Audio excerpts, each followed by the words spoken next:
What is up, everyone? Welcome back to episode 248 at FLA Exposure Podcast with my good friend John. Hi, John. How are Hey, you? Derek. I'm Oh, good, man. good. Yeah.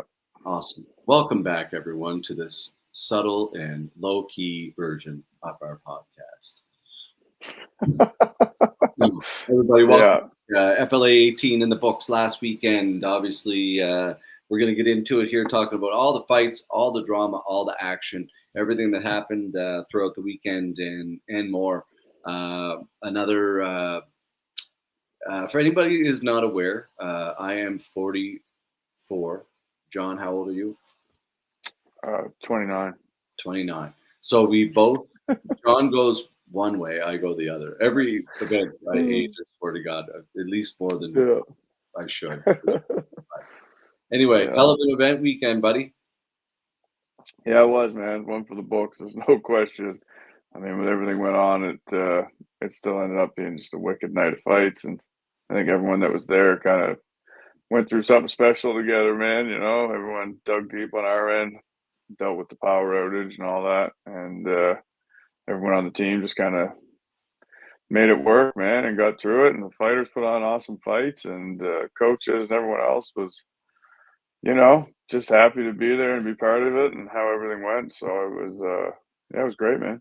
The I melee mean, lunch. it was a lot, but it was a great night. You know, it was kind of like one of them folklore shows, right?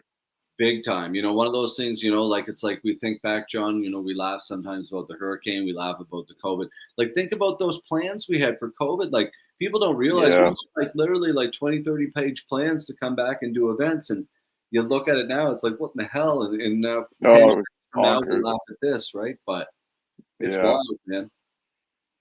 No, I think people are definitely going to remember last Saturday for a while, man. It was, awesome to get back at it. Everything was amazing.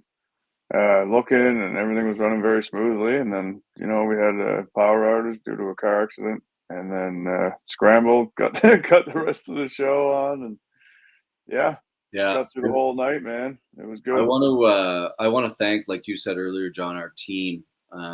These kind of events really show you how good your team is.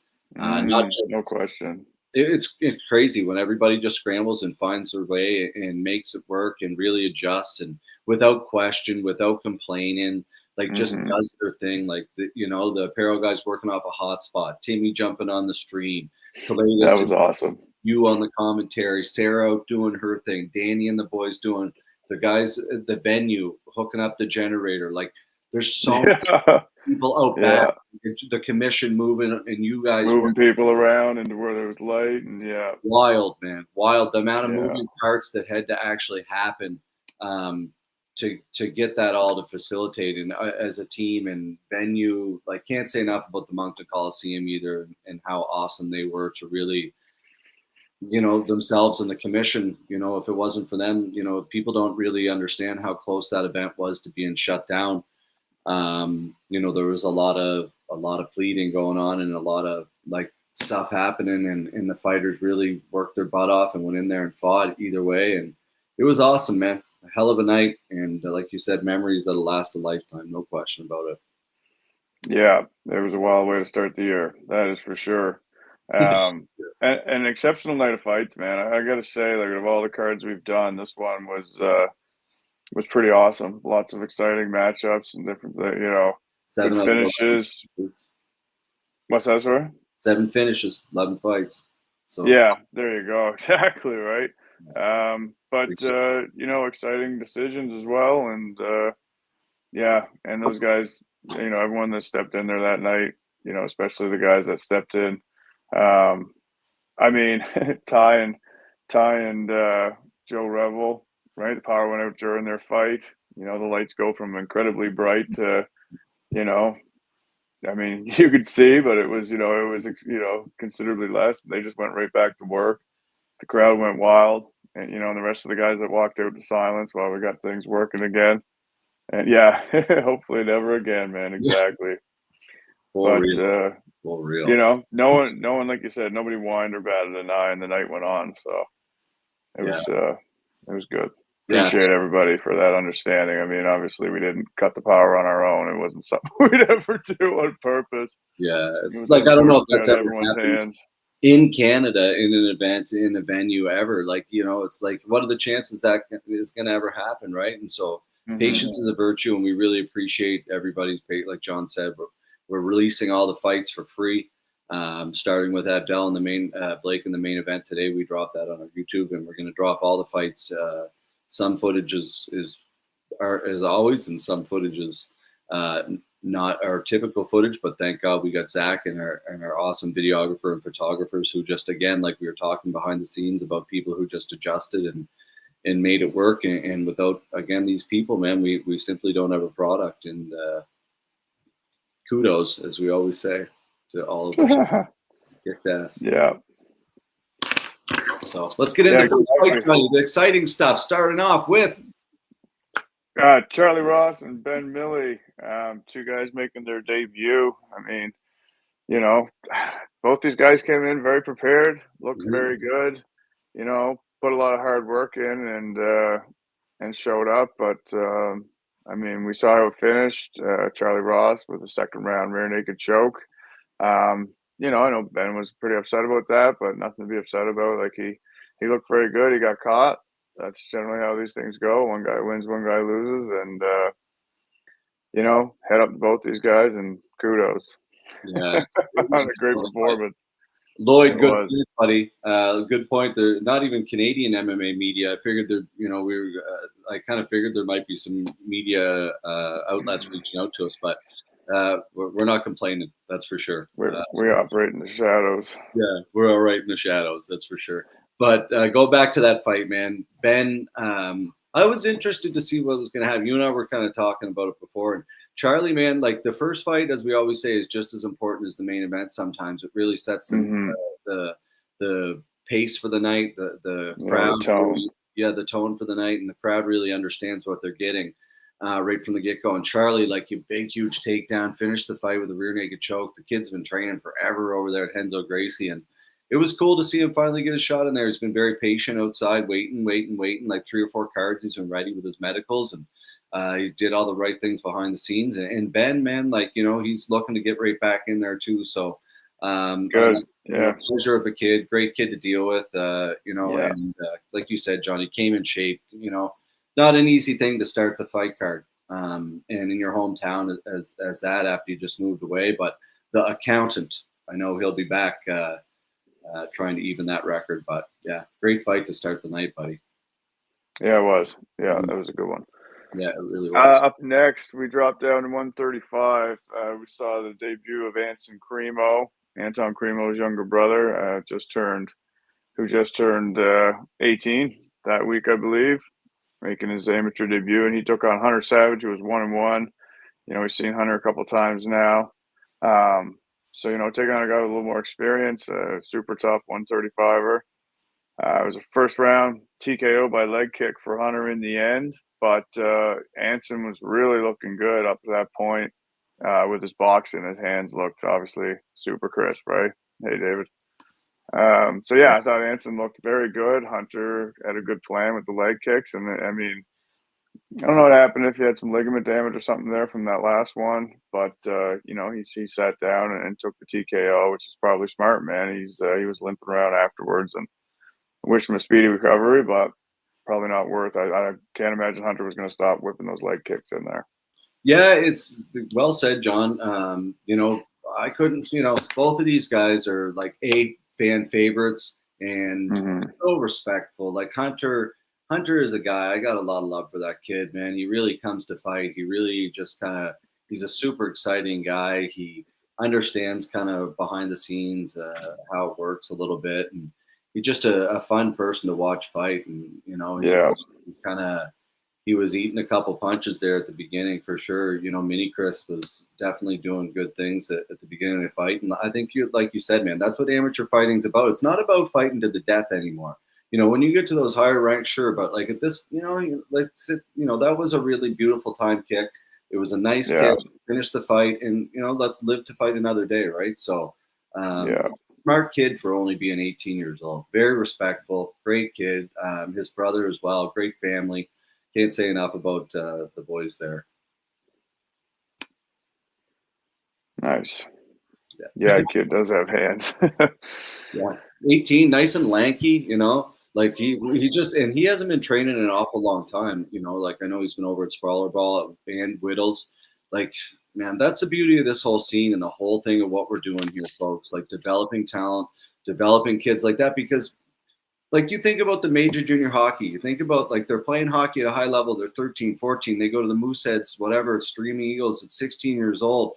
Then they're going to the professional ranks. Here we've never had that, and MMA's never had that. The younger you can develop talent, so when they're at that age of 17, 18, really coming into their own and growing into their body, that's when you're really going to develop that talent, and that's what we're really getting out here now. Yeah, it's a good addition to the 35 division, and it's always exciting, like I said, to see new talent coming in and see where they can go with it. I mean, we've seen a lot of different fighters now over the last few years, and it just continues to grow and expand. Yeah, it's true. That's it, man. It's we got a lot of great teams out here, and it's growing like wildfire. So let's go. It's great. Fight number 3 of the night, man. Jeez, this was an absolute banger. Dylan Noonan made his debut against Colton Grantos, who we've had out before. Colton, had a losing record, but like we said, this guy's very talented. And if Colton comes in prepared and after putting in, a hard camp, he could do a lot. So, I mean, this first round, a lot of good back and forth. Both guys quite, heavy-handed, throwing kicks and punches and mixing it up. Colton won in the second round by KO, but Jesus, man, like he dropped Dylan, I think 4 times, and that kid is so tough. He just popped back up like a spring every time.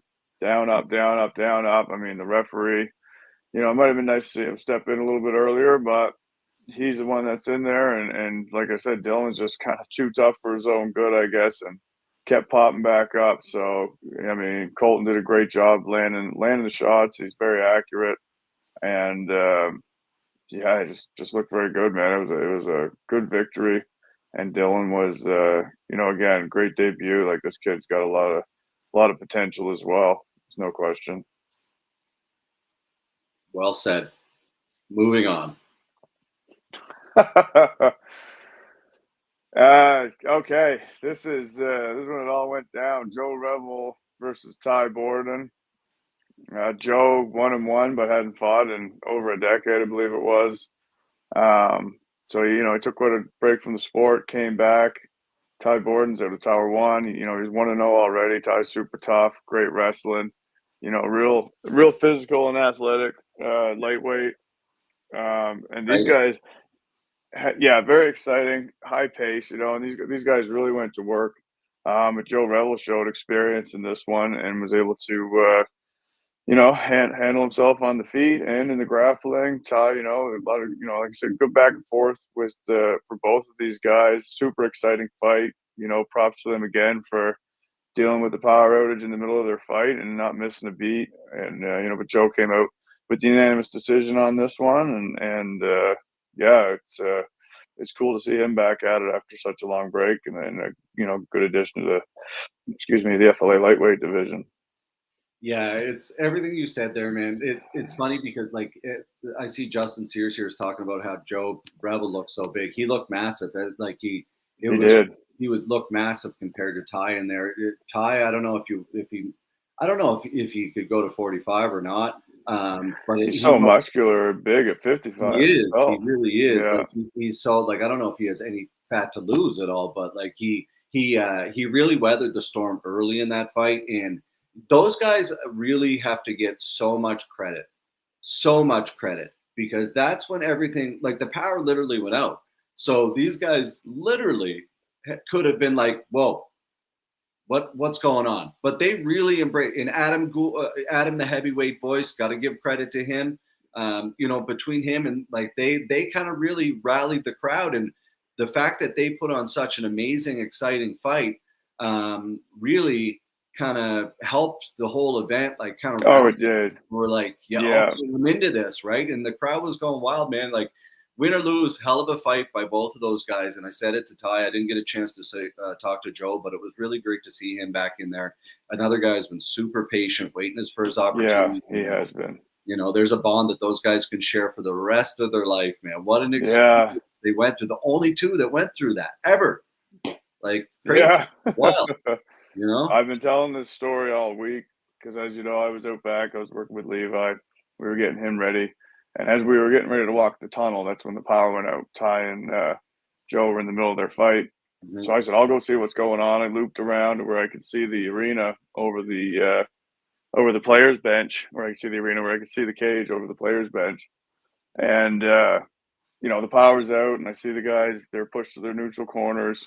And James, the referee, again, another guy, handled this really well. Mm-hmm. You know, the whole situation, I see him talking to the commission, and I hear in the crowd, you know, let him fight, let him fight. Yeah, and then, like, fight. Let them. Yeah, exactly, right? And so he's talking to the commission, and he's talking to the fighters. I don't know who else he's talking to, but he's talking to a bunch of people outside the cage because I'm, you know, quite far away. And then I see him look at the guys, push them to the corner. You ready? You ready? Boom, and the crowd went crazy, man, and people were on their feet cheering, and they just went to work. Yeah, it was awesome. Something else, man. Something else. Yeah. Thank you very much. Need Horde under the Thank bull. you, Mike. Yeah, for sure. For sure, it was super loud. We were saying that if we had a, what do you call it, megaphone. Yeah. Yeah. It was wild, yeah. Hopefully we never have to experience that again. Well, that's just it. Just in case. That is a great idea, just in case. That's too funny. But anyway, moving on to the next fight. Again, thanks to those guys putting on a hell of a fight and you know, really doing what you did. Great fight. It was. Great fight. We got the title fight next, eh? No, next fight was fight number 5. So we started moving into the advanced amateur division. We had Levi Nickerson, obviously my fighter from Via, against Devin Turner up from Evolution. Both guys 2-2, so some of the more experienced guys in the amateur division. And yeah, I mean, these guys put on a great fight. Both had their moments. You know, we were a little surprised to see Devin initiating the clinches. Thought he was going to probably kickbox a little bit more, but you know, he grinded out a win with some good ground and pound. Survived that tough armbar, or close armbar, I should say, that Levi had him in the second round. But great showing by both these gentlemen. Good to see them get the full fight experience, and you know, nobody really walked away with any injuries. Everyone's good to go, and yeah, Devin got the unanimous decision in the end. It tells you exactly like how much, like I think I blacked out because that you're saying went right to Simon and Jeremy's fight. I like when this was going on, I didn't even know, like I didn't watch any of these. You were probably running around like crazy. Well, everybody was, so I kind of forgot about like that whole, because this was when it was like really going down at the end of Joe and just trying to keep the whole event going. And I forgot about that fight totally. So I really haven't had a chance to watch it other than a little bit on Instagram, and you know, but good to see the boys get the experience in, get the rounds in. You know, you work hard, you train hard, trying to get these opportunities. So yeah, good to the boys, and yeah, whatever. Moving on to the next. Yeah, no, they were a good test for each other, and that was, I should say, like the first round of that fight was when the live stream kicked up on Instagram, which ended up being a whole other thing. The live stream was crazy up on Instagram. People were jumping in from all over the place, and you know, a lot of people got to catch fights that way. And the interactive, the chat and the comments was wild and hilarious. So that was another, you know, it was a highlight that came out of that. I think that was a great like community event, and it was funny. A couple of times I got to drop in before my phone went up to the live stream. It was pretty wild. Yeah, I heard there was some spam accounts on there. Oh, probably talking some stuff there. I heard a little bit, but yeah, there was tons of that. How she works, you know, when you're in the live, when you're in the live fight business. Yeah, I heard Cam Duffy. I don't know, Cam. I heard all about Cam Duffy. This poor guy. He's pretty famous, buddy. But yeah, infamous. He must have used to be. He probably was a fan before. I guess he's probably not a fan anymore. But Cam, I'll challenge you. If you watch this and you want to come back to our events, okay, I'll challenge you. You and I will have a seltzer or beer chugging contest. I'll challenge you in front of everybody. You can show us how much of an FLA fan you are. That's hilarious. And I don't Yeah, I even, think this guy was just one of the first guys on there chirping, and everyone jumped all over him. yeah, good laughs. All right. Live Yeah. sports, baby. Live sports. Heck yeah. All right. Fight number 6. We're still in the advanced division as well. We had Jeremy Miazga Grisbeck, our lightweight amateur champion. He came in to defend his belt against the super tough Simon Plummer, who was running a 2-0 win streak. Man, this was a fast fight, ridiculously technical. Jeremy ended up getting KO in the first round, but Simon was really putting it to him before that. Jeremy's just man, what an eye on this guy. Like there was Simon put him up against the fence from the outside, and in the brief separation they made, he was able to land a head kick that knocked Simon out. And you could see the timing was so good. You could see Simon's hand coming up, and the foot just gets over top of it. Mm-hmm. Just incredible, incredible shot interesting. landed.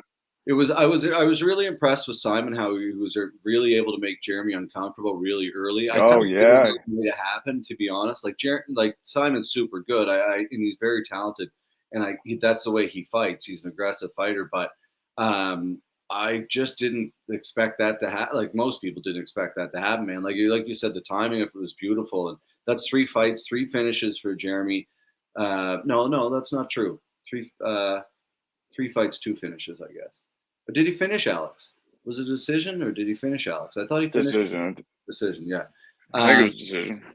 Yeah, but he weathered the storm big time. Yeah. And he, like you said, he was. Yeah, Simon landed some big shots, man. Like yeah, and it was a wild finish, man. The crowd was going crazy on both sides. It was a lot of emotions going on there with finishes like that. But I'm really glad Simon's okay, first and foremost. And at the end of the day, man, it was a beautiful finish. And I would really like to see Jeremy.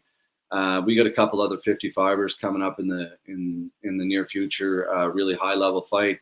Hopefully that we're going to put together for June, and maybe establish the next contender at this 55-pound division. I don't know if Jeremy, we spoke about it. Hopefully he'll defend it again, or maybe he wants to go pro with us. But either way, the kid's super talented, no question. Yeah, I think that gives him 6 amateur fights, so he's one of the more experienced amateurs. Legendary, absolutely, buddy. Congrats again, Jeremy. Yeah. But yeah, he's got. Yeah, I mean, kid can do whatever he wants. I'd love to see him come back and defend. I think if he goes pro, he'll do quite well as well. Also. Mm-hmm. Yeah, no question. Good performance. All right. Here we go. So last advanced amateur. This was supposed to be a title fight. Unfortunately, both fighters missed weight. It became a 3-round non-title. Damian Sentner coming in at 1-1 out of PEI versus Chris O'Toole, the absolute juggernaut out of St. John, with a 2-0 record. Yeah, I mean, Chris O'Toole just opened up with a furious flurry, caught Damian a couple times and ended it quick. Just a vicious finish, man. And O'Toole just continues on doing what he's been doing, basically. It's wild. He's quite the specimen, Yeah, he certainly is. It really is interesting, man. I was watching a lot of the comments yesterday on social media, just like people talking about the glove touch and no glove touch, and like I'm a firm believer. Like, and maybe this might not be the most popular comment, but I'm a firm believer. Like, you've got to protect yourself at all times in there, and like there's when the ref squares you off in the beginning. If you want to touch gloves, great. If not, and I will say, Chris O'Toole never touches gloves. He always waves it off. He's in there to fight. So. I don't know, man. For me, like if I'm going in there to fight Chris O'Toole, I am certainly not touching gloves. I am like hands up, ready to go, So yeah, I don't know, man. I don't know what to do with Chris now. Like this kid, anybody who wants to fight him, by all means, reach out. We'll fly you in from anywhere in North America if you want to fight for this 85-pound middleweight title in amateur. Otherwise, he's going to go pro, and the kid's a star, no question about it. A fierce talent in Canada, and Damien, another kid. Not everybody has balls to jump in there with Chris O'Toole, so he needs to get a lot of credit here. Even though they both miss weight, amateur, it happens. It's that's what amateur's for. But Damien will get another fight down the road. I'd like to see him really take some time and some rest and get better and really heal up after a fight like that. And he deserves. I mean, he's got a suspension. He's got to serve out For sure, so but we'll get him back in there down the road. Man. He's a great kid too, and very talented in his own right, for sure. Yeah, he's a tough kid, great fighter. He's super young. Yeah, sky's the limit, So yeah, absolutely. All right, we went to intermission. We'll find somebody. Trust me. No question. Jake Paul. We got an intermission. We got the generator running. Got some more lights up on the cage and got the walkouts going and all that again. So that was fantastic as we moved into our main card. People don't probably realize, John, that for anybody who isn't aware, those emergency lights that came on in the venue had a 4-hour span. So from when that lights went on, we had 4 hours, and then they said, well, that's the max. Sometimes they might be 2 hours.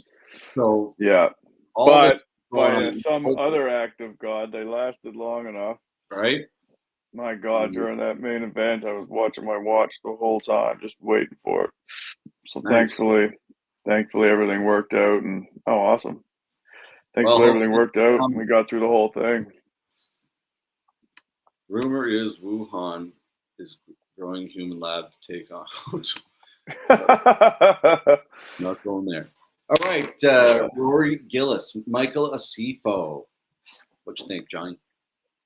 Well, man, I mean, I thought this fight would go a little longer, to be honest with you. Michael looks like, he's 1-1, so he had a couple fights already. He's a super fit athlete. Looks like he's ready to be in there like a seasoned pro. Supposed to have some great striking, but Rory, man, jumped on that leg as fast as he could, got him to the mat, and his ground and pound was just landed some really hard shots. Got Acifo out of there early and continued his reign with a first round KO, moving to 2-0 in the pro. Just dominant, man. Scary. Yeah, he's coming. That's 3 finishes in a row between Thomas and his last amateur fight, and I don't know what's in his hand. We're gonna have to start checking his gloves. I don't know, man. He must have literally. He hits hard, eh? He must hit so hard. And there's a picture of him just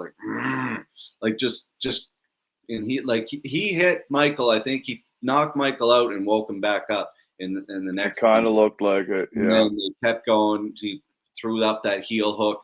And then I think the last one, Michael just maybe felt it. He was like, no more. Yeah, it looked like he covered up and was done. Yeah, and that's he's a smart fighter that way. You know what I mean? That's another situation too. If you're rocked and you're hurt, it's best to do that. And what another talking about classy, 2 nice guys, man, just wonderful guys behind the scenes, wonderful martial artists, students of the game. Hate to see anybody lose, but. Michael, you'll see him back in the FLA cage. Hopefully, I think he would be better at 170 pounds. I don't know if he can get there or not, even 175. Yeah. But he's a big guy, man. He is a big guy, no question about it. But we'll see what happens, man. But it's really nice to see Rory continue to advance, get more popular as well. Doing really well behind the scenes. Just a solid guy to represent the sport and the brand, man. Absolutely, yeah. 2 great guys to work with. Yeah. All right, man. Moving on to the second pro fight of the night. So this one was contested at 169 as a catchweight as Pat Carroll stepped in on a week's notice to fight David Fuentes, who had traveled up as part of his Azteca fight club out of Mexico. Fuentes had 3 fights, Pat with 8 going into this. So, obviously an experience difference, but Fuentes originally supposed to fight Drake Farrell, as we know. He had to pull out with an injury. We're going to get him back as soon as we can. But, Pat just did his thing, man. He grinded him out on the ground, took him down, and beat him up on the ground. And, Fuentes, he certainly has a ways to go with the grappling. I rewatched, I noticed he wasn't opening his guard at all to try to get up. And it's very difficult to get to your feet when they're wrapped around somebody. And, Pat just exploited that, the experience on the ground, and used it to control him and walk away with a unanimous decision. Yeah, it was an interesting fight for sure. Like to adjust from Drake to Pat, there's like obviously kind of a similar game plan, I would assume, from Drake as well. The Drake, a much I guess we'll say a little bit of a younger version of Pat. But Pat, for jumping in there a week's notice, man, like the guy always in shape, always ready to go, Yeah. always, and that's not like for anybody who understands that, like in a week's notice, like It's very uncommon. very uncommon and very like nerve wracking. You have to be ready, and so Yeah. great job for Pat for being ready, wanting Yeah. to really move forward in his career and taking that risk. And it's easy to say like David, he's got less experience and it's an easy fight for Pat to take, blah blah blah blah blah. But at the end I of the thought day, it's David's not hands looked really sharp, man. 100%. It's a risky The fight few too. shots he got off, you could tell he's a good striker. Yeah. So Pat took the fight where he needed to take it, and he won, and he moved forward to 6-3, and good for Pat. And David Fuentes, a wonderful kid. I think I would love to see him at 155 pounds. I'd like to actually see him fight Jericho, to be completely honest. That's a nice fight that I think that would be a very exciting fight down the road at 155 pounds, maybe in the fall. I don't know if Jericho's interested or not, but Mr. Fuentes, I think, is interested. So maybe we can figure something out down the road. There you go. Yeah, I mean, Fuentes was supposed to fight at 65, so he's really not as far off as you think, right? Yeah, he's super lanky for that. He's long legs, long arms. So awesome job. Yeah, the arm of Cape Breton, firing them shirts up into the rafters. That's great. Who needs a Donair gun when we got Sarah? Man. Yeah, dude, I was impressed. I saw the videos. I was like, "Holy smokes, good on you!" Yeah. Oh, I watched her throwing at the event. Man, it must have went fucking 150 feet. And Griffey Wilson. Yeah, just fired them. Yeah. Anyway, it was great having her there. She can do everything. Awesome job. That's it, right? She's all parts of it. Yeah. Okay, fight number 10 of the night. Geez, this is such a deep card, man. Manuel Garcia, 2-4. He has 6 fights under his belt. Took on Cam Nelson. Cam's a star in Moncton. There's no question. He's running 3-1 in his pro record, so 4 fights of his own already too. 4 months. And just an awesome fight. Lots of hype.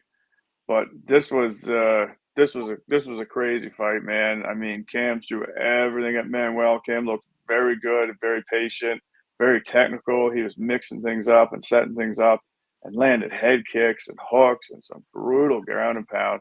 But Manuel himself was very good at just staying out of range and coming in with shots of his own and just surviving on the ground. He survived the grappling. He had one get up, man. It looked like he just kind of decided to stand up in the middle of a hurricane, right? Yeah. It was wild. Man. He's tough guy, man. Tough as hell. I don't think a lot of guys would have been able to weather that storm. He did, Ben. I agree, man. I thought Cam looked very good, and I saw a lot of improvement since his last fight, and that was not that long ago. If this guy's improving this fast, he's going to be a big problem. Yeah, that's it, man. It's like it's not about rushing all the time, take your time to develop those skills. And you look at Cam, he's 4-1. You look at his opponents. He's fought guys who have 30 professional fights combined in 5 fights. So he's fighting guys with 6 times the fight, you know what I mean, or whatever the math. That's terrible math. You know what I mean? So he's got 5 professional fights. He's under 30, right? So he's got fighting guys with a ton of experience and leveling up every single time. And man, like you said, so exciting. Like it was just everything about he's just becoming so well rounded, and like that spear, he speared him almost right through the cage. Like the nice elbows, utilizing those was really cool to see. Really hard elbows on the ground. Yeah, he did a bit of everything, man. He had good hands, good boxing, good kickboxing. The teep up the front, and then switch to the head kicks for setup. Really great, couple nice takedowns. Great grappling and ground and pound. I mean, he showed a full repertoire, man. It was super impressive. This guy just improves every time. Big time. And it's really cool to see because these are the athletes for anybody who's watching. When we first started this business in 2019 into 20, Cam and Abdel's and the Jakes and all these guys who the newer style athletes who are kind of on the come up and really on the cusp of big things in their careers. It's really cool to see them progress from the beginning to here now. And then you have the young guys, not like even like Chris O'Toole and Ben Leese and all these up and comer names that, you know, God forbid me if I forgot you, but like there's so many names that are coming up that are just, that's the whole point of this, man. Like the growth of it all. And it's a beautiful thing to witness, man, when you see kids like that just develop and come into their own and become true professionals. And it was a hell of a fight, man. And shout out to Manuel before I do forget. Congratulations. The guy came up here, fought, went home the other day. Him and his wife had a beautiful baby, and congrats to you and your family. Pretty cool story. And I'm surprised you came up, to be honest. That's only like 5 days ago. Yeah, he's pushing his luck there, man. But thank you for coming up and having a great fight. Yeah.